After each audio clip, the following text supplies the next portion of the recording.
name is Christian Weite.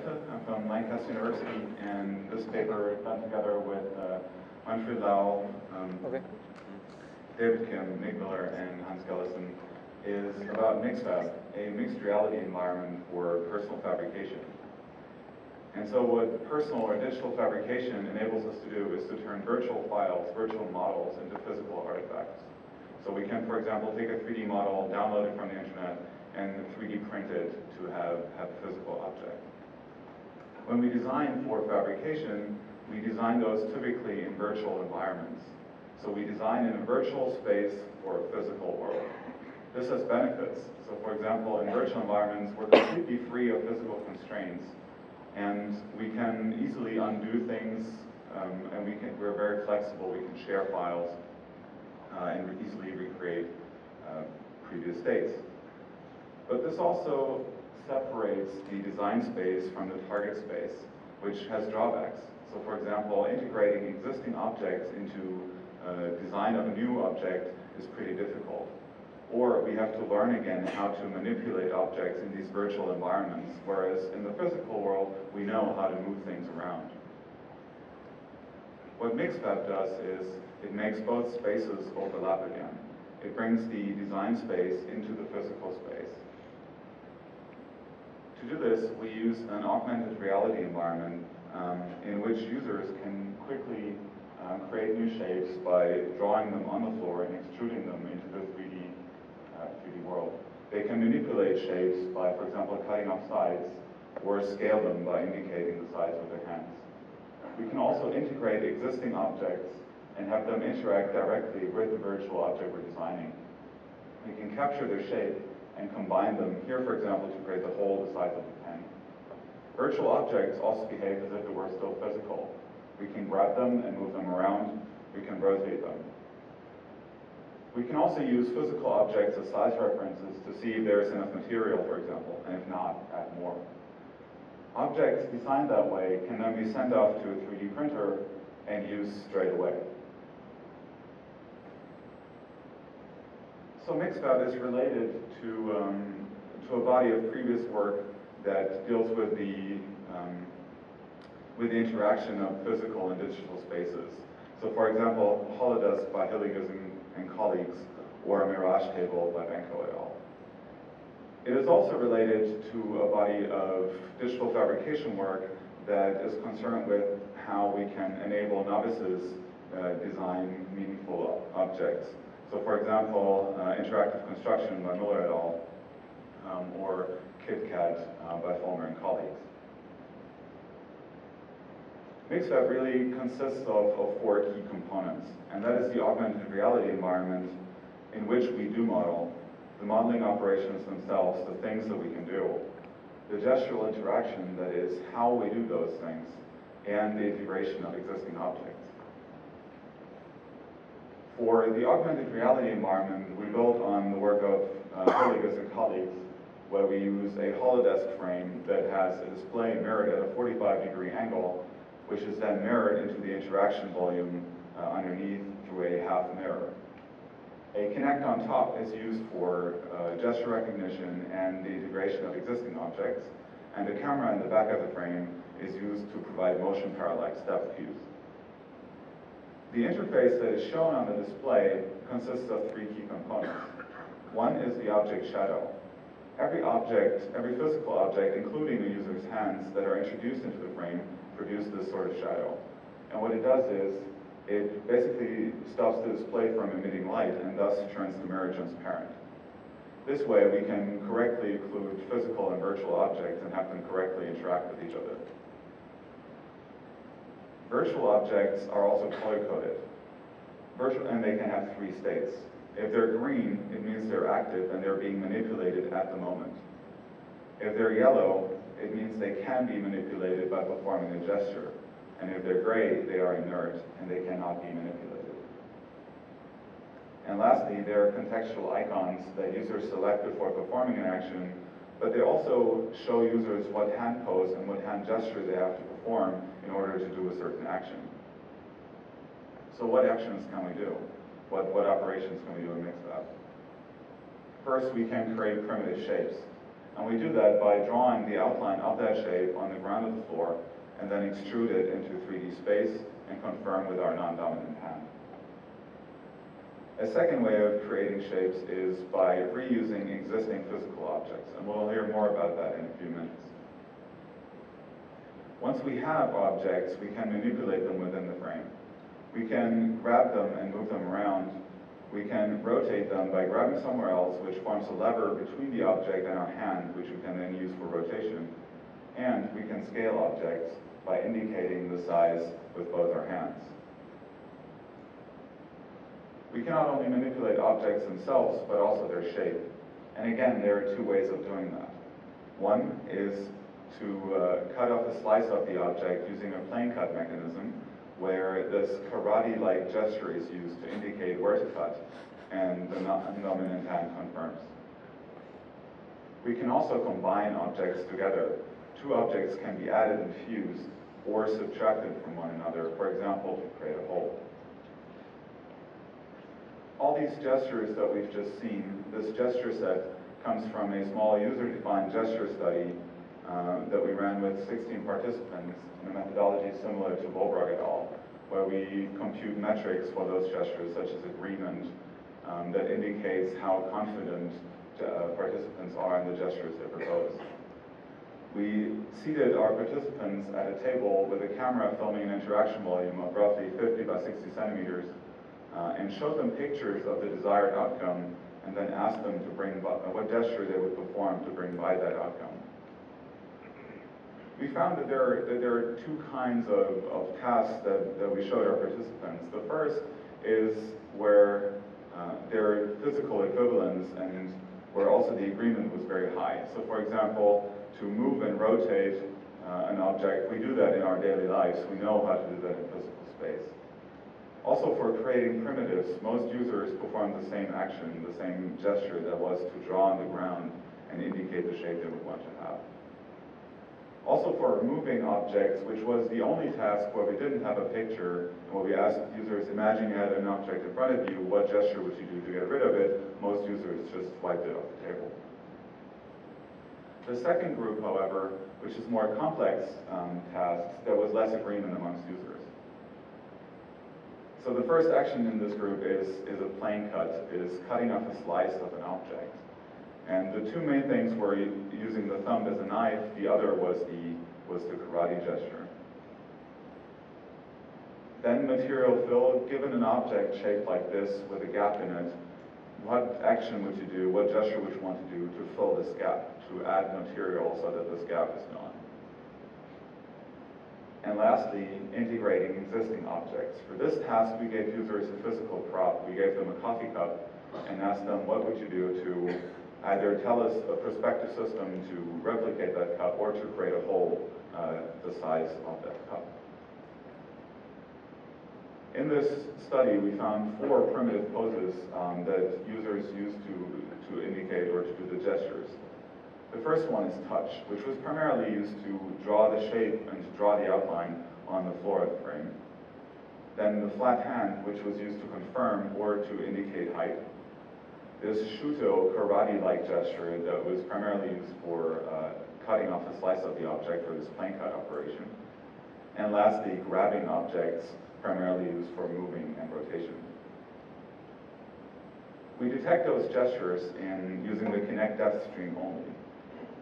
First, we clip away all the points using clipping planes that are not within the frame, and then detect the hand contour and its orientation, and then use a ridge and valley based heuristic to determine what pose is currently performed. Lastly, the integration of existing objects. Our pipeline that we use for gesture recognition also enables us to integrate existing objects into the frame. And there are 3 ways in which users can do that. First, we can use existing objects as size reference. Because virtual and physical objects exist in the same space, are the same size, and correctly include each other, we can simply introduce existing objects and compare them to the virtual ones we're designing at the moment. The second mechanism is contour extrusion, where we take the convex hull of the 2D contour of an object and extrude that into 3D space. This crude approximation of an object shape is very useful, for example, to create enclosures or holes through which objects fit. And lastly, we use the Kinect that is in the frame already to do 3D scanning of objects. We evaluated our system in a user study with 12 users where we were interested in if non-experts could use our system to create meaningful objects. So none of our users had prior experience in engineering or modeling. We first introduced them to the system, into the study, and demonstrated how to create a desktop organizer. Then we gave them about 5 minutes to have them familiarize themselves with the system and asked them to replicate the desktop organizer that we had just shown them. Then we asked them to create a phone dock and to come up with their own strategy how they would do that. We would give them a phone or have them use their own if they wanted to. And we concluded with a semi-structured interview.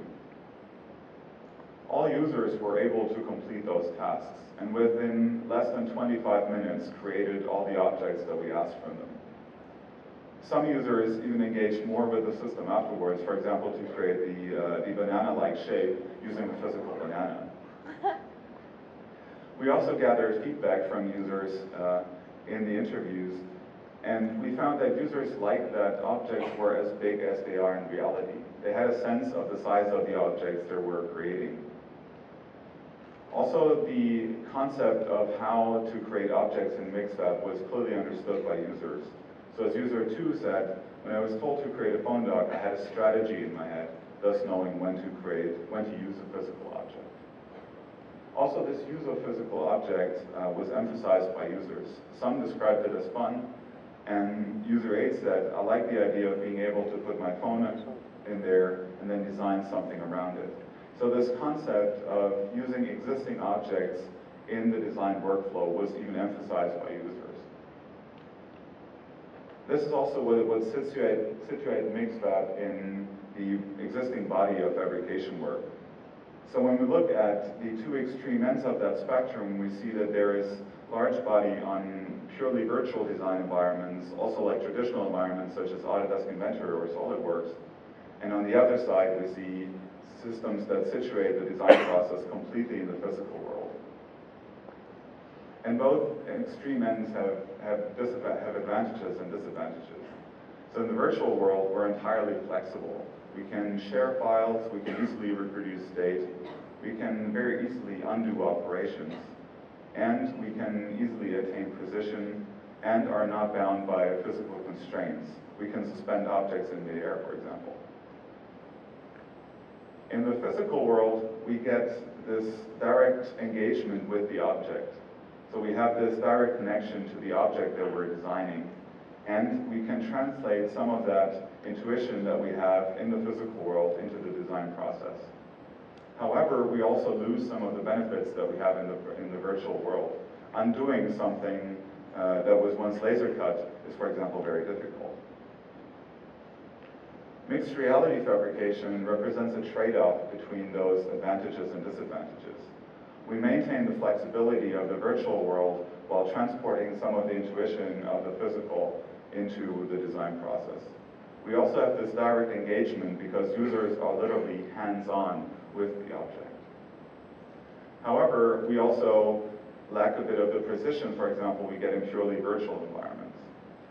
And that precision is, for example, limited by the gestures that we perform. It is very hard to precisely position an object in midair without any form of haptic feedback. Also, because we directly couple physical and virtual spaces, we're limited by the size of objects that we can create. We couldn't, for example, design the table on which this frame stands, just because it is too big to fit into the frame.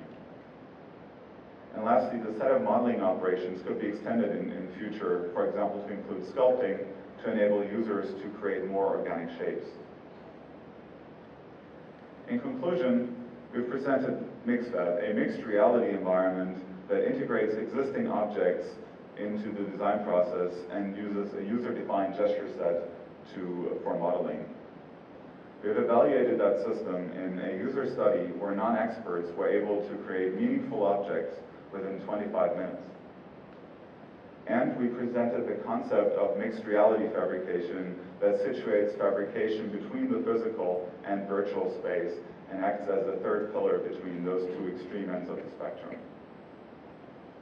Thank you very much.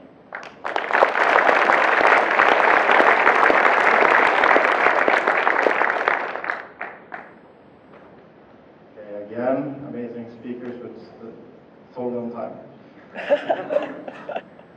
Hey, great project, Sean Fulmer and IT Media Lab.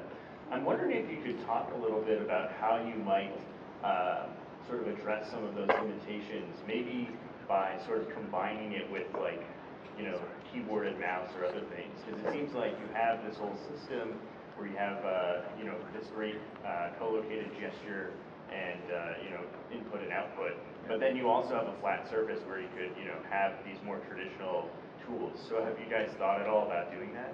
Yeah, so there are, like, for example, precision could be dealt with by integrating tool-specific constraints. So in the current implementation of MixFab, for example, when rotating an object, it snaps to multiples of 45 degrees. Or when you move it close to the floor, it will snap to the floor. This would be one way. Another would be to, for example, integrate haptic feedback to alleviate that problem that holding things in midair without any form of haptic feedback is difficult. Great, thanks. Hi, Christina Höök from Sweden. When seeing your presentation, I was thinking that maybe you could have got a little bit of inspiration from the crafts, you know, from knitting and from wood crafts and so on. And so I was thinking about the gestures and whether you have considered any sort of gestures that create for forms in the object you're creating without necessarily being precise, but more like when you're knitting, you're doing something that will render certain effects in your knitting, you know. So going a bit more imaginative about the gestures and looking at crafts and how they think through their hands in that sense. Yeah, that is a very interesting point. That is this extension of modeling operations and the gesture set to integrate, like, for example, sculpting into the process, or, as you said, doing this, like right now it's a very functional approach where we look at creating functional objects and replicating existing actions, whereas as you said, when knitting, the way we do things has an influence on the final shape, and so capturing this fidelity of physical operations would be definitely something for future work to look at. Really cool. Thank you. Thank you. One question. So I was wondering a little bit about your thoughts on representation, which I think that I really appreciate, like the whole workspace and the hands being there, nice approach with the shadows so you can see through the graphics. But I was wondering if you thought also about ways to, since you have these gestures that are very directly mapped into these tools, maybe in terms of legibility for users to make it easier to understand what the operations would lead to. Maybe, you know, morphing your hand into a knife, or when you're doing the karate chop, or maybe a claw when you're about to grip something, which would also give you a way of abstracting away some imprecision by sort of flipping into a tool that's not representing an operation. That's something that you consider. Yeah, it's a very interesting concept that could be extended to, like, give a preview of the operation as well and join that. In the current iteration, we try to be as close to physical operations as possible and to make the interaction feel as physically real. And thus refrain from that, but it's a very, very interesting avenue to look at. Thank you.